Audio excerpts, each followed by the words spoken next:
हरे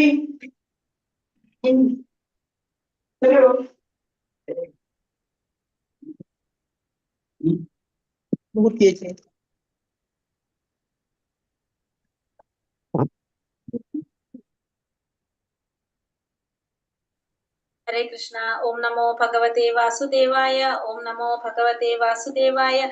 ओम नमो भगवते वासुदेवाय। ओम अज्ञानतिमिरान्धस्य ज्ञानाञ्जनाशलाकय चक्षुरुन्मीलितं येन तस्मै श्रीगुरवे नमः। नमो विष्णुपादाय कृष्णप्रेष्ठाय भूतले श्रीमते भक्तिवेदान्त स्वामिनिधि नामिने। नमस्ते सारस्वते देवे गौरवाणी प्रचारिणे निर्विशेष शून्यवादी पाश्चात्य देशधारिणे। जय श्री कृष्ण चैतन्य प्रभु नित्यानंद श्री अद्वैत गदाधर श्रीवासादि गौर भक्त वृंद। हरे कृष्ण कृष्ण कृष्ण हरे हरे, हरे राम राम राम हरे हरे. ഹരേ കൃഷ്ണ. ശ്രീ ശ്രീ രാധാ ഗോവിന്ദ് ടെമ്പിൾ ഇസ്കോൺ മാംഗ്ലൂരിന്റെ ഭഗവത്ഗീത ക്ലാസ്സിലേക്ക് എല്ലാവർക്കും സ്വാഗതം. ഹരേ കൃഷ്ണ. എല്ലാവർക്കും പ്രണാമം. നമ്മള് അധ്യായം 6 ധ്യാനയോഗം, 6ാമത്തെ അധ്യായം ധ്യാനയോഗമാണ് നമ്മൾ ഇന്നലെ എടുത്തത്. അതില് 23 വരെയുള്ള ശ്ലോകം എടുത്തിട്ടുണ്ടായിരുന്നു അല്ലെ? നമ്മള് 24 എടുക്കണം. 24ാമത്തെ ശ്ലോകം എടുക്കണം. ഹരേ കൃഷ്ണ.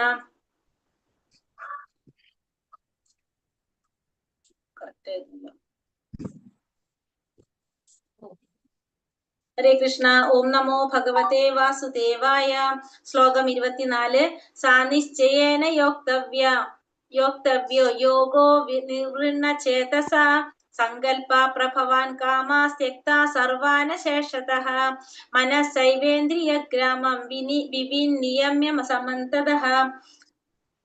അപ്പോ സ്ഥൈര്യത്തോടും വിശ്വാസത്തോടും കൂടി വേണം യോഗ പരിശീലനത്തിൽ ഏർപ്പെടാൻ. വഴി മാറുകയരുത്. മനസ്സിൽ തോന്നിയ ഭൗതികമായ ആഗ്രഹങ്ങൾ ഒന്നൊഴിയാതെ ഉപേക്ഷിക്കണം. മനസ്സുകൊണ്ട് ഇന്ദ്രിയങ്ങളെല്ലാം നിയന്ത്രിക്കാൻ വേണം. അപ്പൊ നമ്മൾ ഇന്നലത്തെ ശ്ലോകത്തിൽ എന്താ പറഞ്ഞു നിർത്തിയിട്ടുണ്ടായിരുന്നത്? ആ യോഗത്തിന്റെ എന്താണ് അഷ്ടാംഗ യോഗ പദ്ധതിയെ കുറിച്ചാണ് പറഞ്ഞുകൊണ്ടിരിക്കുന്നുണ്ടായിരുന്നത്. അപ്പൊ അതില് നമ്മൾ പറഞ്ഞു, അങ്ങനെ ആ യോഗി പരിപൂർണതയിൽ എത്തുന്ന ഒരു അവസ്ഥയിൽ എത്തിക്കഴിഞ്ഞാൽ അതിന്റെ ഉപോൽപ്പന്നങ്ങളിലൊക്കെ ആകൃഷ്ടനായി കഴിഞ്ഞാല് സ്വാഭാവികമായിട്ട് എന്ത് സംഭവിക്കും? അതിന് വീഴ്ച വരും. അതിന്റെ പൂർണ്ണതയിലേക്ക് എത്താൻ സാധിക്കില്ല. അവിടെ വെച്ചിട്ട് സ്റ്റോപ്പായി പോകും. അതായത് സിദ്ധികൾ, ഇവർക്കൊക്കെ എന്ത് സംഭവിക്കും? കുറെ എത്തുമ്പോ കുറെ സിദ്ധികളൊക്കെ കൈവരും. അപ്പൊ സിദ്ധികൾ വരുമ്പോ അതിലേക്ക് ആകർഷണം വന്നു കഴിഞ്ഞാൽ സ്വാഭാവികമായിട്ട് എന്ത് സംഭവിക്കും? നമ്മുടെ വഴി മാറിപ്പോകും. അപ്പൊ അവര് പൂർണ്ണതയിലെത്താതെ പോകും. അപ്പൊ നമ്മൾ എന്താ വേണ്ടത്? ഇവിടെ സ്ഥൈര്യത്തോടും ദൃഢനിശ്ചയം ഉണ്ടായിരിക്കണം, വിശ്വാസം ഉണ്ടായിരിക്കണം. അങ്ങനെ വേണം യോഗ പരിശീലനത്തിൽ ഏർപ്പെടാൻ. വഴി മാറാൻ പാടില്ല, അല്ലെങ്കിൽ ഈ പറഞ്ഞ പോലെ വഴി മാറിപ്പോകും. അപ്പൊ വഴി മാറരുത്. മനസ്സിൽ തോന്നിയ ഭൗതികമായിട്ടുള്ള ആഗ്രഹങ്ങളെല്ലാം ഒന്നൊഴിയാതെ ഉപേക്ഷിക്കണം. എന്നിട്ട് എന്ത് ചെയ്യണം? മനസ്സുകൊണ്ട് ഇന്ദ്രിയങ്ങളെല്ലാം നിയന്ത്രിക്കാൻ വേണം. ദൃഢവ്രതനായ പരിശീലകന് വിജയം തീർച്ചയാണ്. അങ്ങനെ ദൃഢനിശ്ചയത്തോടു കൂടി പരിശീലിക്കുകയാണെങ്കിൽ വിജയം ഉറപ്പാണ്. ദൃഢനിശ്ചയത്തിന്റെ കാര്യത്തിൽ മാതൃകയാക്കേണ്ടത് തന്റെ മുട്ടകൾ കടലിൽ നഷ്ടപ്പെട്ടു പോയ കുരുവിയെയാണ്. യോഗാനുഷ്ഠാനം, വിശേഷിച്ചും കൃഷ്ണാവബോധത്തോടുള്ള ഭക്തിയോഗം പ്രയാസമേറിയ ഒന്നാണെന്ന് തോന്നാം. പക്ഷെ ദൃഢനിശ്ചയത്തോടെ അതിന്റെ പ്രവർത്തനങ്ങൾ തുടർന്നു വരുമ്പോൾ ഭഗവാൻ തീർച്ചയായും ആ ഭക്തനെ സഹായിക്കും. സ്വയം സഹായിക്കുന്നവനാണ് ഈശ്വര സഹായം ലഭിക്കുക. അപ്പൊ ദൃഢനിശ്ചയം ആണ് നമുക്ക് ഏറ്റവും അത്യാവശ്യം. നമ്മൾ എന്തായാലും അത് ചെയ്യും. എത്ര പ്രയാസമേറിയതായിട്ടും നമ്മൾ ചെയ്യും. ഇപ്പൊ ഭക്തിയോഗം വളരെ പ്രയാസമാണെന്ന് നമുക്ക് തോന്നാം. കൃഷ്ണാവബോധത്തിൽ നമ്മൾ വരുമ്പോൾ ഭക്തിയോഗം വളരെ പ്രയാസമാണെന്ന് തോന്നും. പക്ഷേ ദൃഢനിശ്ചയത്തോടു കൂടി നമ്മൾ നമ്മുടെ പ്രവർത്തികൾ ചെയ്തുകൊണ്ട് പോകുകയാണെങ്കിൽ നമുക്ക് ആരുടെ സഹായം ഉണ്ടാവും? ഭഗവാന്റെ സഹായം ഉണ്ടാവും. അതിന് നമുക്ക് മാതൃകയാക്കേണ്ടത് ആരെയാണ്? കടലില് മുട്ട നഷ്ടപ്പെട്ടു പോയിട്ടുള്ള കുരുവി. കടലിന്റെ കരയിൽ മുട്ടയിട്ടിട്ട് അതെന്താണ്, തിരമാല വരുമ്പോ ആ കടലിൽ എടുത്തുകൊണ്ട് പോയി. പക്ഷെ കുരുവി മുട്ട ചോദിക്കുമ്പോ സമുദ്രത്തിന് ആ മുട്ട കിട്ടില്ല. അങ്ങനെ കുരുവി എന്ത് ചെയ്യാണ്? പറയാണ് സഹായത്തിന് ആരുമില്ല. അങ്ങനെ ലാസ്റ്റ് പറയാണ്, ഞാൻ ഈ വെള്ളം വറ്റിച്ചിട്ട് എന്റെ മുട്ട എടുക്കുന്നുണ്ട്. അപ്പൊ സമുദ്രത്തിനോടാണ് പറയുന്നത്. അപ്പൊ അതെന്താണ് ചെയ്യുന്നത്? കുരുവി അത് പറയുമ്പോ ആർക്കും ഒരു കൂസലവും ഇല്ല. പക്ഷെ കുരുവിയുടെ ആ ദൃഢനിശ്ചയം കണ്ടിട്ട് കുരുവി ആര് സഹായിക്കാണ്? ഗരുഡൻ സഹായത്തിനെത്താണ്. അപ്പൊ സമുദ്രത്തിന് പേടിയായിട്ട് എന്ത് ചെയ്യും? സമുദ്രം കുരുവിയുടെ മുട്ട തിരിച്ചു കൊടുക്കുകയാണ് ചെയ്യുന്നത്. അപ്പൊ ആ ദൃഢനിശ്ചയത്തോടുകൂടി നമുക്ക് പറ്റൂല്ല എന്നുള്ളതല്ല, നമ്മളത് ആ ലക്ഷ്യത്തിലേക്ക് വേണ്ടി നമ്മൾ തുടങ്ങിക്കഴിഞ്ഞാൽ നമുക്ക് അവിടെ എന്തുണ്ടാവും? ഭഗവാന്റെ സഹായം ഉണ്ടാവും. ആരെങ്കിലും നമ്മളെ സഹായിക്കാൻ എത്തും എന്ന് പറയുന്ന പോലെ അപ്പൊ ഭഗവാന്റെ സഹായം അവിടെ ഉണ്ടാവും. അപ്പൊ തീർച്ചയായിട്ടും ഭക്തനെ ഭഗവാൻ സഹായിക്കും. ശനൈ രൂപരമേത് ബുദ്ധ്യാ ധൃതി ഗൃഹീതയാ ആത്മസംസ്ഥം മനാ കൃത്വാ ന കിംചിദപി ചിന്തയേത്. ക്രമേണ പടിപടിയായി വിശ്വാസദാർഢ്യമാർന്ന ബുദ്ധിയുടെ സഹായത്താൽ സമാധിസ്ഥനാകണം. മനസ്സിനെ ആത്മാവിൽ ഉറപ്പിക്കുക. വേറെ ഒന്നിനെയും കുറിച്ച് ചിന്തിക്കാതെ മനസ്സിനെ ആത്മാവിൽ ഉറപ്പിക്കുക. അങ്ങനെ ബുദ്ധിയുടെ സഹായം കൊണ്ട് പടിപടിയായിട്ട് നമുക്ക് എന്ത് സാധിക്കും? സമാധിസ്ഥനാകാനായിട്ട് സാധിക്കും. ദൃഢവിശ്വാസത്തോടും ബുദ്ധിയും ഉപയോഗിച്ച് പതുക്കെ പതുക്കെ ഇന്ദ്രിയ വിഷയങ്ങളിൽ നിന്നും വിരമിക്കണം. ഇതിനെയാണ് പ്രത്യാഹാരം എന്ന് പറയുന്നത്. അപ്പൊ ഇന്ദ്രിയ വിഷയങ്ങളിൽ നിന്നും പിൻവലിക്കുന്നതിന് നമുക്ക് എന്ത് പറയാം? പ്രത്യാഹാരം എന്ന് പറയാം. അതെങ്ങനെയാ? ദൃഢവിശ്വാസത്തോടെയും ബുദ്ധി ഉപയോഗിച്ചും പതുക്കെ പതുക്കെ ഇന്ദ്രിയ വിഷയങ്ങളിൽ നിന്നും പിൻവലിപ്പിക്കണം. യഥോ നിശ്ചലതി മനശ്ചഞ്ചലം അസ്ഥിരം തതസ്തോ നിയമേത ആത്മന്യേവാവശം നയേത്. സ്വഭാവേന ചപലവും ചഞ്ചലവുമായ മനസ്സ് എവിടെയൊക്കെ അലഞ്ഞു നടക്കുന്നുവോ അവിടെ നിന്നെല്ലാം പിൻവലിച്ച് അതിനെ ആത്മാവിന് അധീനമാക്കി കൊള്ളണം. അപ്പൊ സ്വഭാവേന മനസ്സ് എങ്ങനെയാണ്? ചഞ്ചലമായിട്ടുള്ളതാണ്. അത് എവിടെയൊക്കെയാണ് അലഞ്ഞു നടക്കുന്നത് അവിടെ നിന്നെല്ലാം അതിനെ പിടിച്ചിട്ട് പിൻവലിച്ചിട്ട് എന്ത് വേണം? ആത്മാവിന് അധീനനാക്കി കൊള്ളണം. ഒരിടത്തും ഉറയ്ക്കാത്തതും ഇളകിക്കൊണ്ടിരിക്കുന്നതുമാണ് എന്ത്? മനസ്സ് എന്ന് പറയുന്നത്. അപ്പൊ നമ്മൾ എന്ത് വേണം? ആത്മജ്ഞാനം നേടിയ യോഗി മനസ്സിനെ നിയന്ത്രിക്കണം. മനസ്സ് അയാളെ നിയന്ത്രിക്കരുത്, മനസ്സിനെ യോഗി നിയന്ത്രിക്കണം. മനസ്സിനെയും അതുവഴി ഇന്ദ്രിയങ്ങളെയും നിയന്ത്രിക്കുന്ന ആളാണ് ആര്? ഗോസ്വാമി. മനസ്സിനെ കീഴടങ്ങുന്നവനാണ് ആര്? ഗോദാസൻ. അപ്പൊ മനസ്സിനെയും ഇന്ദ്രിയങ്ങളെ നിയന്ത്രിക്കാൻ സാധിച്ചാൽ അവരെ ഗോസ്വാമി എന്ന് വിളിക്കും. മനസ്സിനും ഇന്ദ്രിയങ്ങൾക്കും കീഴടങ്ങുന്നവനാണെങ്കിൽ അവനെ ഗോദാസൻ എന്ന് പറയും. പ്രശാന്ത മനസം ഹേന്യം യോഗിനം സുഖമുത്തമം ഉപൈതി ശാന്തരജസം ബ്രഹ്മഭൂതാമ കൽമഷം. എന്നിൽ തന്നെ മനസ്സുറപ്പിച്ച യോഗി അതീന്ദ്രിയ ആനന്ദത്തിന്റെ പരമകാഷ്ഠയിലെത്തുന്നു. അയാൾ രജോ ഗുണത്തിന് അതീതനാണ്. താൻ പരമപുരുഷനുമായി ഗുണത്തിൽ ഒന്നാണെന്ന് മനസ്സിലാക്കുന്നതിനാൽ പൂർവകർമ്മങ്ങളുടെ പ്രതികരണങ്ങളിൽ നിന്നും മുക്തനുമാണ് അദ്ദേഹം. അപ്പോ എന്നിൽ തന്നെ മനസ്സുറപ്പിച്ചിട്ടുള്ള യോഗി എങ്ങനെയാണ്? അതീന്ദ്രിയ ആനന്ദത്തിന്റെ പരമകാഷ്ഠയിലെത്തും. ഭഗവാനിൽ തന്നെ മനസ്സുറപ്പിച്ചിട്ടുള്ള യോഗി അയാൾ എങ്ങനെയായിരിക്കും? ഈ ഗുണങ്ങൾക്ക്, രജോ ഗുണത്തിനൊക്കെ അതീതനായിരിക്കും ആ വ്യക്തി. മാത്രമല്ല താൻ പരമപുരുഷനുമായിട്ട് ഗുണത്തിൽ ഒന്നാണെന്ന് മനസ്സിലാക്കുന്നത് കൊണ്ട് തന്നെ അയാൾക്ക് എന്താണ്? പൂർവകർമ്മങ്ങളുടെ പ്രതികരണങ്ങളിൽ നിന്നെല്ലാം മുക്തനായിരിക്കും അയാൾ. കാരണം അയാളും താനും തമ്മിലുള്ള ബന്ധം എന്താണെന്ന്, ഭഗവാനും താനും ഗുണത്തിൽ ഒന്നാണെന്നെല്ലാം മനസ്സിലാക്കുന്നത് കൊണ്ട് പിന്നെ അയാൾക്ക് എന്തില്ല? കർമ്മത്തിന്റെ ഫലങ്ങളിൽ നിന്ന് അയാൾ മുക്തനായിരിക്കും.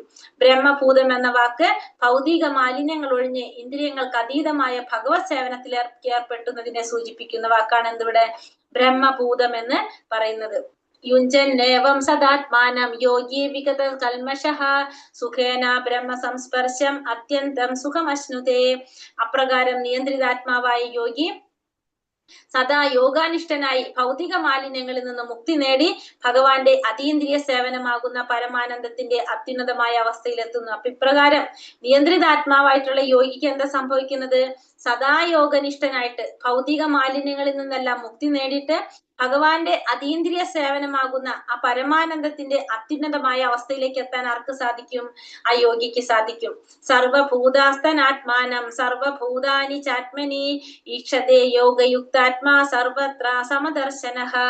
ഒരു യഥാർത്ഥ യോഗി സർവജീവികളിലും എന്നെ കാണുന്നു. മാത്രമല്ല ആ യോഗി എന്താണ്? എല്ലാ ജീവികളെയും എന്നിലും കാണുന്നു.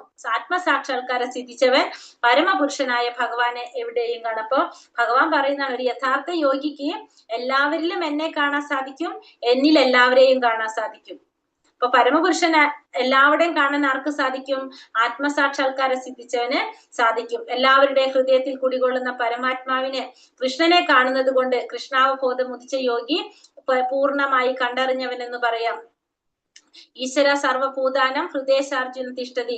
ഭിന്ന സ്വഭാവികളായ മക്കളോടെല്ലാം ഒരമ്മ നിഷ്പക്ഷ ഭാവേന പെരുമാറുന്നത് പോലെ പരമപിതാവും അങ്ങനെ പെരുമാറുന്നു. സർവഭൂതങ്ങളിലും പരമാത്മാ സാന്നിധ്യമുണ്ട്. അപ്പൊ എല്ലാവരുടെ ഹൃദയത്തിലും കുടികൊള്ളുന്ന ആ പരമാത്മാവിനെ, കൃഷ്ണനെ കാണുന്നത് കൊണ്ട് കൃഷ്ണാവബോധം ഉദിച്ച യോഗിക്ക് എന്താണ്? പൂർണ്ണമായിട്ട് കണ്ടറിഞ്ഞവനാണെന്ന് പറയാം. കാരണം എല്ലാവരിലും ഭഗവാനെ കാണുന്നു, ഭഗവാനിൽ എല്ലാവരെയും കാണുന്നു. അങ്ങനെയായിരിക്കും ആര്?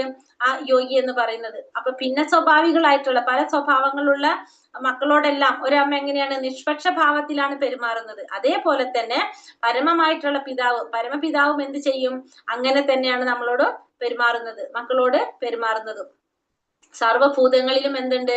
പരമാത്മാവിന്റെ സാന്നിധ്യം എല്ലാ ജീവാത്മാക്കളിലും ഉണ്ട്. ഏമാം പശ്യതി സർവത്ര സർവം ചാമയി പശ്യതി തസ്യാഹം ന പ്രണശ്യാമി സചാമേന പ്രണശ്യതി.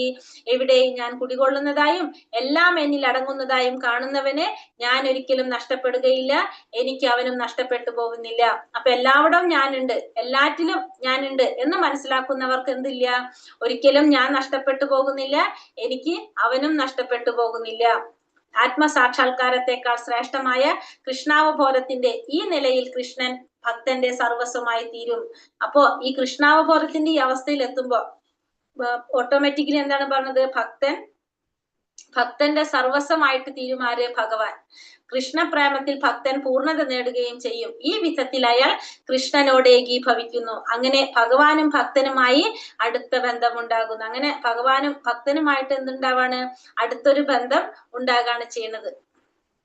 സർവഭൂതാസ്ഥിതം യോ മാം ഭജത്യേകത്വ ആസ്ഥിതഃ സർവഥാ വർത്തമാനോപി സായോഗി മയി വർത്തതേ.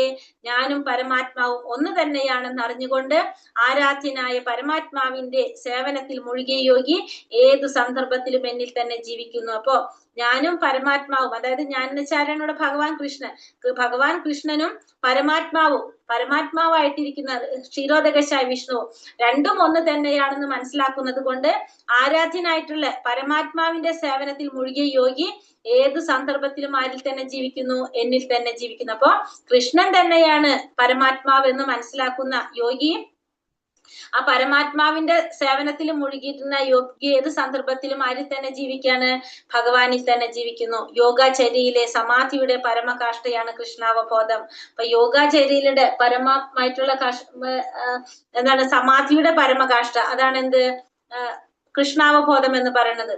നമുക്കറിയാം എന്താണ് പറയുന്നത്, നിയമം, ആസനം, പ്രാണായാമം, പ്രത്യാഹാരം, ധാരണ, ധ്യാന, സമാധി. ആ സമാധിയാണ് പരമകാഷ്ഠ. ആ പരമകാഷ്ഠയാണ് എന്തിവിടെ കൃഷ്ണാവബോധം.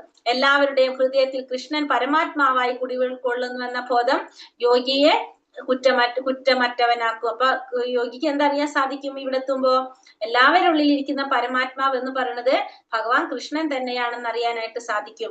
ആത്മാവ് പമ്യേന സർവത്ര സമം പശ്യതി അർജുന സുഖം വായതി വാ ദുഃഖം സായോഗ പരമോ മതഃ. അല്ലയോ അർജുന, എല്ലാ ജീവികളെയും അവരുടെ സുഖത്തിലും ദുഃഖത്തിലും തന്നോട് സദൃശ്യനായി കണ്ട് സമഭാവനയോടെ വർത്തിക്കുന്നവനാണ് ഉത്തമനായ യോഗി. അപ്പൊ ഒരു ഉത്തമനായ യോഗി എന്ന് പറയുന്നത് എല്ലാ ജീവികളെയും അവരുടെ സുഖത്തിലും ദുഃഖത്തിലും ഒക്കെ തന്നോട് തന്നെ സദൃശ്യനായിക്കൊണ്ട്, അതായത് എന്റെ ദുഃഖം മറ്റുള്ളവരുടെ ദുഃഖം അത് എന്റെ ദുഃഖമാണെന്ന് കണ്ടുകൊണ്ട് സമഭാവനയോടെ വർത്തിക്കുന്നവനാണ് ആര്, ഒരു ഉത്തമനായിട്ടുള്ള യോഗി എന്ന് പറയുന്നത്. താനും ഭഗവാനുമായുള്ള ബന്ധം മറന്നു പോകുന്നതാണ് ജീവാത്മാവിന്റെ ദുഃഖത്തിന് കാരണം. എന്താണ്, താനും ഭഗവാനും തമ്മിലുള്ള ബന്ധം മറന്നു പോകുന്നത്. സുഖത്തിന് കാരണം മനുഷ്യന്റെ സർവകർമ്മങ്ങളുടെയും പരമഭോക്താവും സർവ ഗ്രഹങ്ങളുടെയും ദേശത്തിന്റെയും ഉടമയും ജീവാത്മാക്കളുടെ ഉറ്റ സുഹൃത്തും ഭഗവാൻ തന്നെയാണെന്ന് ബോധ്യമാകുന്നതാണ് എന്ത്, സുഖത്തിന് കാരണം. അപ്പൊ ഭഗവാനാണ് പരമഭോക്താവ്, എല്ലാറ്റിന്റെയും ഉടമ ഭഗവാനാണ്, എല്ലാവരുടെയും സുഹൃത്ത് ഭഗവാനാണെന്ന് ബോധ്യമാകുന്നത് നമ്മുടെ സുഖത്തിന് കാരണമാകും. ഭഗവാനുമായിട്ടുള്ള ബന്ധം മറന്നു പോകുന്നത് ദുഃഖത്തിനും കാരണമാകും. മറ്റെല്ലാ യോഗകളും ഭക്തി യോഗയുടെ ലക്ഷ്യത്തിലേക്കുള്ള പുരോഗതിയാണ്. ഇപ്പൊ നമ്മൾ കർമ്മയോഗം, ജ്ഞാനയോഗം, അഷ്ടാംഗയോഗം എല്ലാം നമ്മൾ എവിടേക്കാണ് കൊണ്ടുപോകുന്നത്, ഭക്തി യോഗത്തിലേക്കാണ് കൊണ്ടുപോകുന്നത്. ഈ പ്രക്ഷുബ്ധമായ മനസ്സിനെ നിയന്ത്രിക്കേണ്ടതിന്റെ ആവശ്യകത നാളെ എടുക്കാം.